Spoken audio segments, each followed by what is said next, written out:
Bienvenido al canal de Noticias XTV. Queridos amigos, las historias de tesoros, barcos hundidos o ciudades antiguas en el fondo del océano, siempre han sido objeto de atracción y controversia para muchas personas. Entre esas cosas, la ciudad de Atlantis es conocida como el pináculo de la ciencia y la tecnología, y es el lugar más próspero del mundo en ese momento. Donde a alguien le gustaría vivir, desapareció repentinamente de la noche a la mañana. Entonces, ¿qué tiene de especial la existencia, el desarrollo y la extraña desaparición de esta ciudad? Únase a nosotros para descubrirlo y explorarlo en el video de hoy. Y no olvides expresar tu opinión sobre esta aterradora desaparición de esta ciudad. No dejes que tengas que esperar mucho, vamos al video hoy. Mitos sobre la Atlántida. Primero, aprendamos sobre la leyenda de Atlantis. Ha habido muchas leyendas sobre la existencia de esta ciudad misteriosa, en el que hay una leyenda que ha sido difundida por muchas personas hasta el día de hoy. La Atlántida es la sede del rey de los mares, el dios Poseidón, Neptuno para los romanos. Era hijo de los titanes, gigantes, Cronos y Rea, y hermano del dios supremo Zeus. El atributo de Poseidón es un tridente. Con él podría remover las aguas y partir rocas. Cualquiera que haya visto películas de Aquaman seguramente lo sabrá. Cuenta la leyenda que el dios Poseidón viajó por todo el mundo buscando una isla para gobernar, hasta que encontró una isla aislada, habitada por las personas más bellas e inteligentes del mundo. Allí, se enamoró de Cleito, una mujer común y corriente de hermosa apariencia y rara inteligencia. Hace morir a los chicos a primera vista. Y desde entonces ha convertido este lugar en la famosa ciudad de Atlantis. Aquí es donde dios Poseidón construyó para impresionar a la hermosa Cleito. Y, por supuesto, los regalos para impresionar a Kra son imposibles de tomar a la ligera. Atlantis es una maravilla arquitectónica con enormes estructuras construidas alrededor de Cleito Hill. Entonces, ¿qué tan grande es Atlantis? Los obsequios coquetos de Poseidón no son cosas baratas. Según la descripción de Platón, el filósofo griego antiguo, la isla es más grande que Libia y Asia Menor juntas, y está en el océano Atlántico. El área tiene aproximadamente varios millones de kilómetros cuadrados. Así, ¿por qué Cleito no caería en la trampa? Se puede decir que esta ciudad gigante es el resultado del amor inmortal del dios del mar más gallardo de la tierra. Así que hay muchos chicos aquí que están dispuestos a hacer todo por el que aman como este poderoso dios del mar. Poseidón y Cleito dieron a luz a 5 gemelos. El primogénito, que se llamó Atlas, se convirtió en el primer líder de Atlantis. La Atlántida lleva el nombre de este primer rey. Los 10 niños de Poseidón construyeron innumerables templos, incluido el principal en Cleito Hill con una estatua dorada hecha a la imagen del dios del mar Poseidón, montado en un caballo de 6 alas. El templo tenía un techo tan alto que atravesaba las nubes. En Atlantis no son solo los humanos, pero también hay deidades, semidioses y hombre animal. Su esperanza de vida es mucho mayor que la de las personas de hoy. La ciudad era tan próspera que no había necesidad de comerciar con el exterior. Cultivan alimentos por sí mismos, crían ganado y aves de corral. Además, la Atlántida también posee muchos cristales raros que pueden usarse para crear energía para toda la ciudad y sanar. Es el misterio y las increíbles riquezas que hacen que muchas personas quieran encontrar la Atlántida. Atlántida en textos antiguos. El Timeo y Critias de Platón contienen una crónica de la Atlántida. La historia proviene de Solón, el legislador de la antigua Grecia, quien viajó a Egipto alrededor del 560 a.C. El hierático colegio de la diosa Neitesais, protectora del saber, le confió a Solón que sus archivos tenían miles de años. Estos registros hablaban de un continente más allá de las columnas de Hércules que se hundió alrededor del 9560 a.C. Platón no confunde la Atlántida con América, ya que dice claramente que había un continente al oeste de la Atlántida. Habla de un océano más allá del estrecho de Gibraltar y llama al Mediterráneo solo un puerto. Es en ese océano, el Atlántico, donde ubica una isla continente más grande que Libia y Asia Menor juntas. Había una llanura fértil en el centro de la Atlántida protegida por altas montañas de los vientos del norte. El clima era subtropical y los atlantes recolectaban 2 cosechas al año. El país era rico en minerales, metales y productos agrícolas. La industria, la artesanía y las ciencias florecieron en Atlantis. Estaba orgulloso de muchos buenos puertos, muelles y canales. La mención de Platón de los vínculos comerciales con el mundo exterior indica el uso de barcos oceánicos. La gente de Atlantis construyó sus edificios de piedra roja, blanca y negra. El templo de Cleito y Poseidón estaba rodeado por una valla dorada, mientras que las paredes estaban hechas de plata y el edificio decorado con adornos dorados. Fue allí donde los 10 reyes de la Atlántida celebraron sus asambleas. Según los datos de Platón, el ejército y la marina sumaron 1.210.000 hombres. Esta cifra sugiere una población multimillonaria. Durante el último período de la historia de la Atlántida del que habla Platón, la nación fue gobernada por los descendientes reales de Poseidón. Poco antes de su fin, el Imperio Atlante entró en la senda del imperialismo con la intención de expandir sus colonias en el Mediterráneo. Sin embargo, del relato de Platón parece que en una época anterior los atlantes practicaban la dulzura y la sabiduría. Para citarlo, despreciaban todo menos la virtud, pensaban a la ligera la posesión de oro y otras propiedades, que les parecían una carga, ni estaban intoxicados por el lujo, ni la riqueza les privó de su autocontrol. La gente de Atlantis valoraba el compañerismo y la amistad por encima de sus posesiones mundanas. Frente a este desprecio por la propiedad privada y la socialidad de los atlantes, tenían un sistema de socialismo en una época pasada. Si es así, la presencia de una economía sin dinero en la tierra de los incas sería natural, ya que Perú era, con toda probabilidad, un fragmento del estado atlante. Según Georgix de Virgil y Elegies de Tibullus, la tierra en la antigüedad se tenía en común. Los recuerdos de una democracia en un siglo anterior se perpetuaron en la antigua Grecia y Roma en los festivales de Cronia y Saturnalia, cuando amos y esclavos bebían y bailaban juntos durante un día. El Enkidu de 5.000 años y el poema de Utu de Sumer expresan lamentación por el sistema social perdido en el que no había mentirosos, ni enfermedades, ni vejez. Platón habla de la caída moral de los atlantes cuando la avaricia y el egoísmo tomaron la delantera. Entonces Zeus, percibiendo que una raza honorable estaba en un estado de lo más miserable, y que agredió desenfrenadamente contra toda Europa y Asia, les infligió un terrible castigo. En palabras del filósofo griego, los hombres guerreros en un cuerpo se hundieron en la tierra, y la isla de Atlántida de igual manera desapareció y se hundió bajo el mar. Anticipándose al escepticismo de sus lectores en épocas futuras, Platón nos asegura que su historia es extraña, pero perfectamente cierta. Hoy su narrativa está recibiendo cada vez más corroboraciones de la ciencia. Descripción de espiritistas y reencarnados sobre la Atlántida. El continente Atlantis sigue el esquema general de todos los demás que ahora se manifiestan en la Tierra. La superficie es mayoritariamente llana y consta de vastas llanuras fértiles. Pero hacia el oeste, norte y este el país se vuelve montañoso.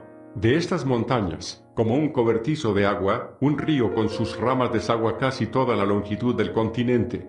Sus aguas, desviadas a través de un canal artificial y esclusas, forman el gran puerto de la ciudad de la Atlántida, que se extiende desde este canal, al noreste de la parte central del continente, hasta las estribaciones de la parte elevada del país. Entre estas montañas se ha construido el gran templo dedicado al dios del mar, que es el uno, el todo. Las montañas tienen manantiales de agua fría y caliente que actúan como reservorios naturales. Desde ellos, el agua es conducida por tuberías de piedra a los baños públicos y a las residencias privadas de los ciudadanos que eligen acogerse al privilegio en determinadas condiciones. En el centro de la ciudad se encuentran los palacios reales, y estos están protegidos por 3 inmensos canales, que se construyen íntegramente a su alrededor, con 2 zonas de tierra intermedias. Estos canales están conectados con el gran mar por otro canal de 300 pies de ancho, y 100 pies de profundidad y 6 millas de largo para conectar con el puerto. Los atlantes tenían sistemas eficientes de calefacción e iluminación, y las comunicaciones con otras tierras estaban bien establecidas. Se descubrieron y controlaron rayos de luz de muchos tipos, como rayos láser, incluido el rayo de la muerte. Se fabricó aire líquido, también aire comprimido y caucho. Las aleaciones metálicas de latón, aluminio y uranio, desconocidas para nosotros, se utilizaron en la construcción de embarcaciones aéreas y acuáticas, incluido el submarino. El teléfono y el ascensor eran de uso común, la radio y la televisión estaban muy desarrolladas, al igual que la amplificación de los rayos de luz en la observación telescópica y la fotografía a largas distancias. Se fabricaron muchos tipos de adornos corporales. Los soldados y las fuerzas del orden se convirtieron en parte de la escena política. Pero el logro científico más notable de los atlantes fue el aprovechamiento de la energía del sol. Desarrollado originalmente como un medio de comunicación espiritual entre lo finito y lo infinito, los enormes cristales reflectantes se conocieron primero como la piedra Tuaoi. Más tarde, a medida que se mejoró su uso a lo largo de los siglos, se expandió para convertirse en un generador de poder o energía, que irradiaba a través de la Tierra sin cables. Luego se conoció como la Piedra de Fuego o los Grandes Cristales. Ubicado en el Templo del Sol en Poseidia, Firestone era la central eléctrica del país. Básicamente, se trataba de un gran vaso o piedra cilíndrica de muchas facetas, rematado con un mecanismo en un extremo. Estaba suspendido en el centro del edificio, y aislado con un material no conductor similar al asbesto pero parecido a la baquelita. Encima de la piedra había una cúpula que se podía enrollar para exponerse al sol. La concentración y el aumento de los rayos del sol a través de los muchos prismas fue de tremenda intensidad. Tan poderoso era que podía regenerarse y transmitirse por toda la Tierra en rayos invisibles similares a las ondas de radio. Su energía se utilizó para impulsar barcos en el mar, aviones e incluso vehículos de recreo. Esto se hizo por control remoto a través de métodos de inducción al aparato en la nave. Las ciudades y pueblos recibieron su poder de la misma fuente. El cuerpo humano podía incluso rejuvenecerse mediante la aplicación moderada de los rayos de los cristales, y el hombre a menudo se rejuvenecía a sí mismo. Sin embargo, por una mala aplicación, el Firestone podría ser y se convirtió en usos destructivos, así como en un medio para la tortura y el castigo. Sintonizado demasiado alto, no intencionalmente, contribuyó a la causa de la catástrofe. Los rayos se combinaron con otras fuerzas eléctricas para iniciar muchos incendios en las profundidades de la Tierra y las erupciones volcánicas se precipitaron desde el poderoso depósito de energía de la naturaleza. Hermosas ciudades de piedra que brillaban a la luz del sol estaban esparcidas por la Tierra.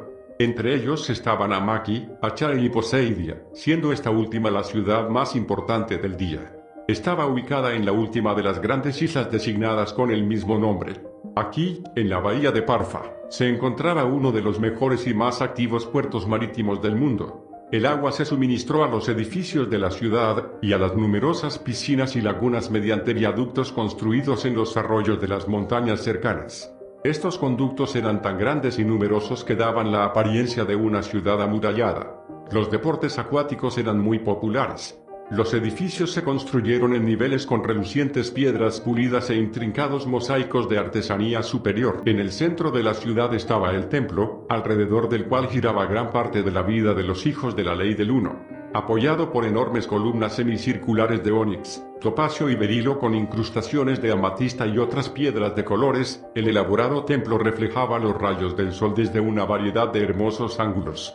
En el interior, los fuegos sagrados de los altares ardían constantemente en la cámara interior. Estas misteriosas llamas produjeron rayos, cuyo conocimiento se perdería tan pronto, que se utilizaron en los tratamientos dados a las mezclas, criaturas hombre-animal, para la eliminación de apéndices no deseados. Había un gran atrio exterior que servía como salón de actos, y aposentos interiores para los profetas y los numerosos sacerdotes, sacerdotisas y asistentes del templo. El gran sacerdocio estaba integrado por los hombres y mujeres más eruditos de la época, y algunos de ellos actuaban en calidad de jueces, así como de instructores espirituales y vocacionales. Los atlantes, y especialmente los poseidianos, estudiaron las energías creativas del universo, y penetraron en la esencia del almacén de la naturaleza, las vibraciones de plantas, joyas y metales, este último incluido su efecto vibratorio sobre la naturaleza psíquica e intuitiva del hombre. La agricultura estaba muy avanzada, al igual que la astronomía y la astrología. Los atlantes calcularon el significado de los números, las estrellas y los elementos, e incluso conocían la actividad y efecto del rocío de la mañana. Aprendieron a neutralizar el tirón de la gravedad, conocían los misterios del origen del hombre y las 5 razas, y tenían una comprensión completa de las leyes de la metafísica, de las verdades espirituales y científicas que son esencialmente las mismas. Segunda luna de la Atlántida. Lo que se llamó la segunda luna de la Atlántida era, de hecho, un satélite cristalino masivo. Fue diseñado y administrado por los sacerdotes de la ciencia arturianos Ley del Uno. El satélite cristalino era un área automática brillantemente construida de unas 5 millas de diámetro. Se ha utilizado desde los días de la Edad de Oro de la Atlántida y sirvió para una variedad de propósitos beneficiosos. Amplificó y controló los diversos rayos de cristal enviados por los cristales de fuego, curación y energía. Era una especie de microchip computarizado que rompe, amplifica y refleja haces de energía para su uso en agricultura, control del clima, control de mareas, templos de curación y restauración y fortalecimiento de la energía ley existente generada por el sistema cristalino. Estaba en los cielos de la Atlántida, y apareció como una fruta dorada de la luna y, por lo tanto, se la conoció como la segunda luna de la Atlántida. El plasma antigravedad iridiscente del área caleidoscópica se arremolinaba alrededor de la esfera y a menudo se veía en el lecho de lo que ustedes llaman la aurora boreal. La luna satélite cristalina no gira en la órbita de la Tierra. Se movió programable, autónoma y cambiando de posición con el fin de realizar sus múltiples tareas sobre la Atlántida, África y la costa este de Brasil. Atlantis existió durante 200.000 años. En su mayor parte, la época de la Atlántida fueron épocas de luz. Solo la fase final, el período comprendido entre el 17.500 a.C. y el 10.500 a.C. fue, en sus términos, una era oscura, pero al mismo tiempo una valiosa lección. El declive de la Atlántida.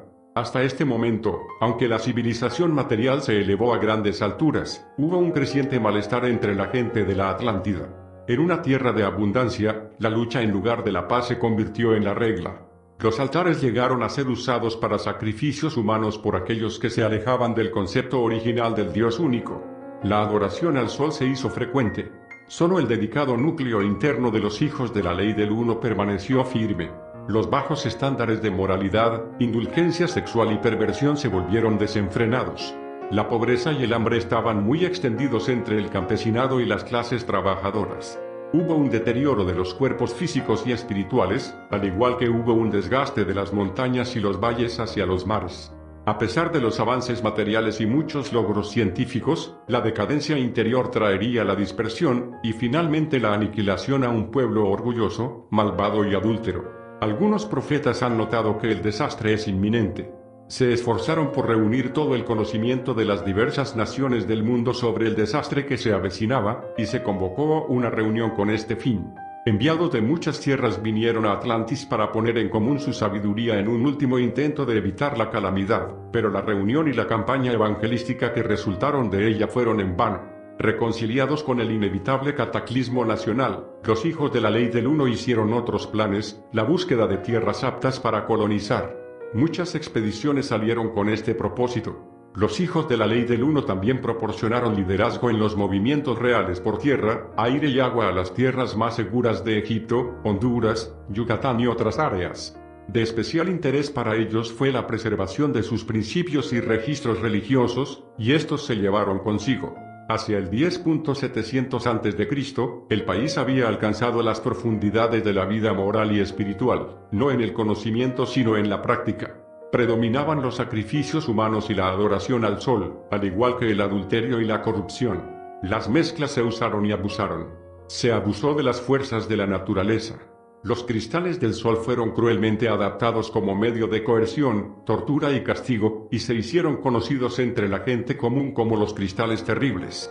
Se había alcanzado un nuevo nivel más bajo en moralidad y dignidad humana. La violencia y la rebelión se extendieron por todo el país. Luego vino la catástrofe final. Gigantescos trastornos terrestres sacudieron los cimientos de la tierra. Grandes islas se derrumbaron en el mar y se inundaron. Solo quedaron picos de montañas dispersos para marcar las tumbas hundidas. Algunas personas escaparon, unos pocos se quedaron atrás heroicamente para ayudar a otros en el éxodo a otras tierras. La mayoría se perdió. Para el 9500 a.C., la Atlántida como nación había desaparecido de la faz de la tierra.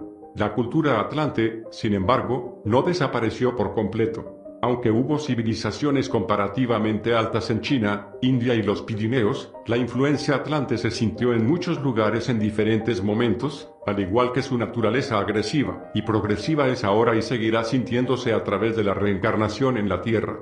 El ciclo de la historia a menudo se repite, y el espíritu de la Atlántida ha surgido una vez más, al igual que partes de la Tierra misma. Cuando se produzcan los cambios que se van a producir, la isla de Poseidia estará entre los primeros puntos altos en aparecer sobre el nivel del mar. Nuevas tierras emergerán frente a la costa este de los Estados Unidos.